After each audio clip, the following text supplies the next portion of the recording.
Get this a little higher. That works.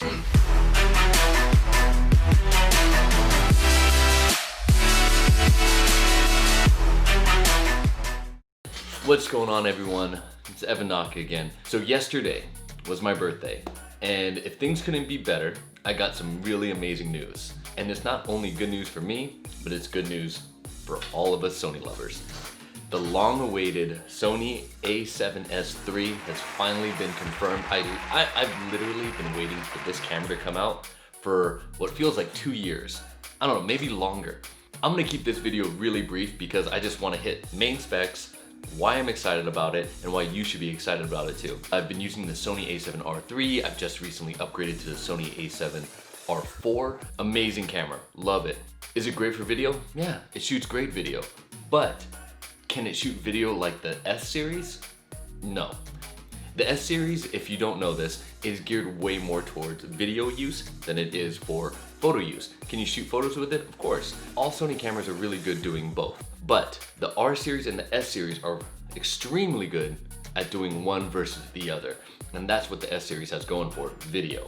Take all these specs with a grain of salt, because until they are confirmed on the actual launch date, which I believe is July 28th, we will have a big launch event. Until then, these are all just rumors, but they're all from pretty credible sources. And now remember, I'm not a big technical shooter, so I'm only really ever gonna share like what really matters the most in terms of what I like, what makes the most sense. So let's talk about video quality first and foremost.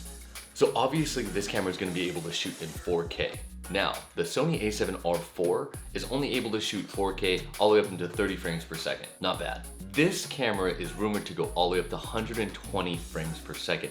That means it's gonna be in nice slow motion detail. So if you're looking for that camera, get those really nice slow motion panning effects with that cool B-roll that you're always hearing about. This camera can do it at 4K, 120 frames per second. Amazing. Now, that's not the only good news. This also has the ability to go to 240 frames per second at full HD, 1080. So it's gonna have that full HD, buttery smooth, all those fun words that you hear about what slow motion can offer you. Now, something else that kind of gets lost is the bit depth when you're looking at cameras. Now, why should you care about bit depth? I'll tell you why. It's really, really simple. The higher the bit depth, that means the better the colors will be. You recorded your video, you take it to post, you put it in Premiere, Final Cut, whatever you use. And all of a sudden when you're playing with the colors, you start seeing like this kind of weird grayish, kind of green, grainy feel to the colors. With the transitions, they just don't look very smooth or good. The higher the bit depth, the less likely that's gonna happen. Now, let me give you some examples of why this is really, really cool. So a lot of cameras shoot at 8-bit. Again, keeping it basic, that means there's about 16 million color variations that camera is capable of doing. Now you take that to a 10-bit, that's about 1 billion color variations. Let's take it another step further, a 12-bit, 68 billion color variations. I'm not a math whiz, but what I will say is that this camera is rumored to shoot in 16-bit RAW.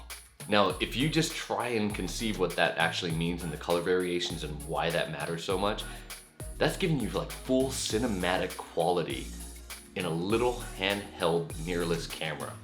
That is absolutely insane. That's amazing. Like, to be able to have that good of quality in your hands like that. Being able to travel with it, throw it in a backpack, throw it in a little shoulder bag, hold it in your hand all day.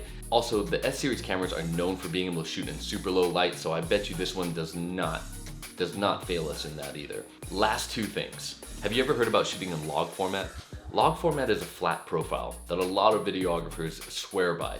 Now, sometimes it's good for people, but if you don't know how to really color grade too well, I wouldn't recommend it. But if you do know how to color grade and you have been doing this for a while, if you're using one of the other Sony cameras and you're shooting in S-Log, your base ISO is 800 ISOs. You can't go below 800 in shooting in S-Log.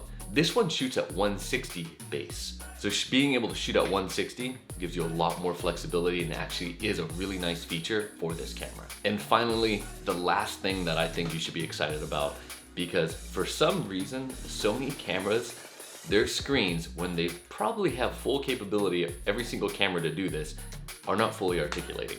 Let me show you. So here I have the A9 Mark II. This back screen right here only flips up. Sure, it's not a big deal when you're holding the camera like this. It's kind of nice and you're able to look down at it, or if you're shooting above and you can go like this and you can kind of face it down. The screen on the a7S III, so you're gonna be able to spin it, turn it, flip it around, see yourself.